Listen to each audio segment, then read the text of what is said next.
Few tales from Vegas are as riveting and tragic as the tale of Archie Karas, who, armed with just $50 in his car, took Sin City by storm, transforming that small sum in the back of his pocket into a mind-boggling fortune of over $40 million.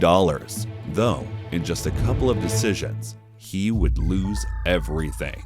But before becoming the legendary Archie Karas, he was just Anagiros Karnavanoitis, a child born into a poor family on the Greek island of Cephalonia. Despite his young age, he'd still scheme any way he could to earn extra cash for his mother and father. To avoid starving, Archie would place bets, shooting marbles with the other neighborhood kids. He wasn't betting much against fellow kids, but it was always better than coming home empty-handed. His family's economic situation only worsened their relationship with each other. When Archie was old enough to be useful, he began working in construction with his father Nicholas. The job was tiring, long, and only aggravated his father further. One day, at the age of 15, Archie would complain about burns on his hands and refuse to shovel any more cement. And in a fit of rage, Nicholas would throw a shovel directly at Archie's head, missing him only by a fraction of an inch. This moment told Archie that he could never escape poverty in Greece, so he would set his sights elsewhere. He would never see his father again, and the start of a legendary story began to unfold. I decided that, look somewhere else for a little better living, So you came to the United States at what age? I was 16 years old. 17, actually. With your family? No, I came by myself. You came by yourself? I worked on a ship and I came there and ended up staying here. For 2 years, he would work as a waiter from ship to ship, making only $60 per month. When one of those ships landed in Portland, Oregon, Archie took it as another sign and hitchhiked his way to Los Angeles, still searching for something more for himself. In Los Angeles, Archie would again be hired as a waiter, working right next to a pool hall. It was in this pool hall that Archie would meet his fate and officially begin his career as Archie Karas. While studying the way people played, the newly immigrated Archie soon became a pool expert, and his childhood of playing marbles finally started paying off. He'd win game after game, and soon found that playing pool netted him way more money than he'd ever seen working a real job. Karas soon began to dominate this new world, with win after win. Anybody worth their salt would be wise not to bet against the reigning king, and thus his potential payback began to thin out. Archie would need to learn another game to keep this good time going. Luckily, next door set a couple of pool tables for him to learn and dominate all over again. He was a natural. The cards became his lifeline. They would be by his side through every win and loss, and through them, he would carve out his destiny. It was at these tables that Archie would find his greatest strengths as a player. Even with billions, there are essential things in life that you just can't buy: friends, health, freedom, happiness. To Archie, money became worthless, only essential for a warm bed and a nice meal. The thrill of the game was all that mattered to Archie, and this made him a very dangerous opponent. He's one of the few guys I've ever seen that has no fear of losing. I mean, money means absolutely nothing to the guy. Marvelous thing about Archie, it doesn't seem to bother him at all. Unlike the gamblers he'd bet against, Archie was unfazed by losing. Throughout his early years of poker, he would win again, lose again, going from millionaire to nothing, all in just a matter of minutes. He would earn over $2 million just from poker alone, though soon Archie Karas would meet the first dry spot the long road had ahead of him. After a series of bad games, Archie's millions would be squandered to just $50. Instead of doing what any sane person would do and call it quits, Karas drove straight to Vegas to make back his fortune.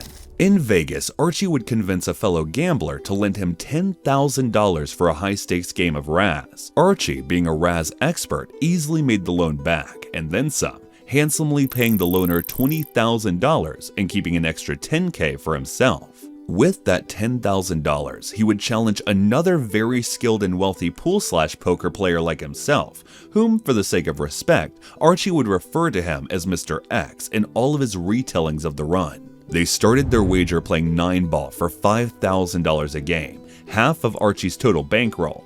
But of course, this fact didn't deter him. Karas would win game after game, with the bet increasing with each win. After Archie won $300,000 from Mr. X, the wager increased to $40,000 per game. To the people nearby, it was like watching a movie. Archie and Mr. X's intense display would draw a crowd, and spectators could only sit and watch Archie's win pile up, both in awe and morbid curiosity. When all was said and done, Archie ended up winning a total of $1.2 million from their pool wager. Refusing to pass up a good game, Mr. X challenged Archie to poker, where Archie would win $3 million more. While it was clear Karas had a way with the cards, the one thing that stuck out to every spectator was that Archie refused to play it safe. A lot of the times, it wasn't Mr. X making it more challenging on the newcoming. It was Archie. He'd bet 10,000 times his bankroll if he could. It was almost like he had peered into the future and couldn't see himself lose. It's like you're going to war. There's bullets coming, but you just go right through it. With every win, Archie raised the stakes higher and higher. At one point, he would gamble his entire $4 million bankroll, easily doubling his winnings to $7 million after just 3 months in Vegas. Karas was absolutely fearless. Unfortunately, the same couldn't be said of his challengers. Gamblers from all over had heard of Archie's dance with Mr. X, and they weren't stupid enough to guarantee a loss by playing against the Greek. The stakes were simply too high. The fish Archie was fishing for were swam elsewhere. Days would go by before Archie could find a new challenger, though they wouldn't be the inexperienced moneybags he bullied. These guys were pros. They were gonna make him work for every $100,000 he got. Archie's first big-name challenger post Mr. X was Stu Unger, a 3-time World Series of Poker champion, widely regarded as the best Texas Hold'em player of all time. Karas won $500,000 from Unger playing his ever-dependent game of Raz, and then challenged Unger to 7-card stud, costing Unger an additional $700,000. This would trigger Reese Chip to step in, and subsequently lose $2 million to the Greek. Archie would face other titans like Puggy Pearson, Johnny Moss, and Johnny Can, and beat every single last one of them. He was unbreakable. After this series of games, Archie would walk away with $17 million in cash. He had finally beat Las Vegas, and between his incredible reputation and the ghastly stake he'd played at, if finding a game before was hard, it was nearly impossible now. You know, you win, you pay the price. You lose, you pay the price. Nothing is for free in this world. Being turned away from most other games, Archie would rely on the craps table to make the rest of his winnings, playing for $100,000 per roll. Despite the casino's best efforts, he would finally reach a record-breaking total of $40 million through his win streak. Very stressful.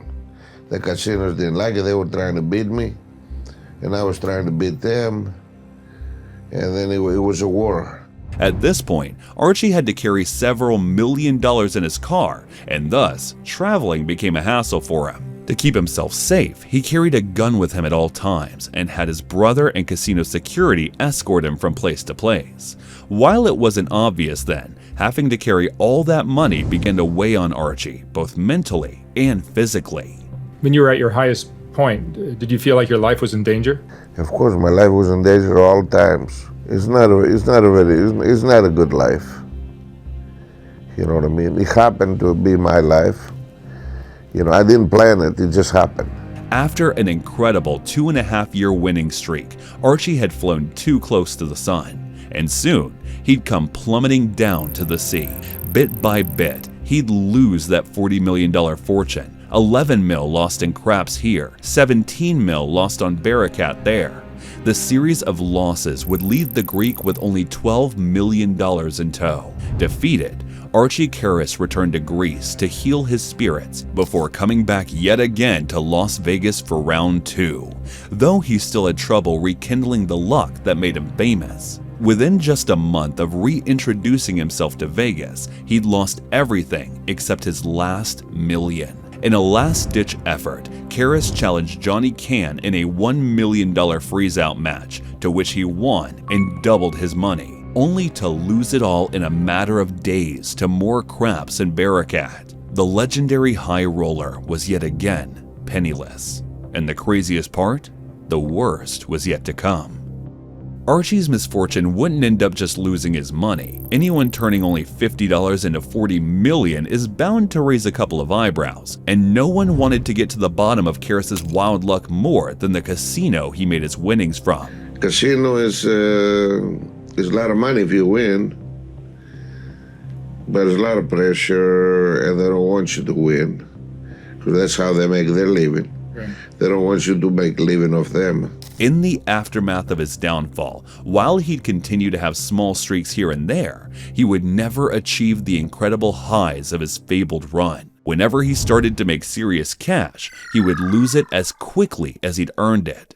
So I started playing baccarat. I lose over 20 million like in 10 days. That's half of my bankroll. And I end up losing all the money. Unfortunately for Archie, trouble was on his trail. Nobody plays the house like that and gets away scot-free. And while he was throwing away his millions, the casinos he'd call home were putting together an ironclad case to bar him from every casino in Las Vegas. Their resources were practically unlimited, and Archie would be arrested 4 times following his winning streak. His consequences after each arrest increased until the casino finally found their golden ticket. A not guilty plea from a world-famous gambler accused of cheating at cards at Verona Casino. The DA's office says Archie Karas won more than $8,000 at Verona by marking blackjack cards. In 2013, Archie Karas would be caught subtly marking cards at the blackjack table, and soon after, he was arrested for felony accounts of cheating, burglary, and winning by fraudulent means. Being found guilty of all charges, Archie would be sentenced to 3 years of probation. However, his real punishment would come just 2 years later, when his name would be permanently etched in Nevada's Black Book, banning the high roller from ever stepping into a Las Vegas casino again, forcing him into an early retirement. I'm old and pretty sick now and broke. That's the bad combination. The man that won $40 million managed to lose it all again, coming back full circle to the kid that narrowly escaped the shovel. And although it's a crazy story, there is a man that turned down hundreds of millions of dollars and regretted it for the rest of his life.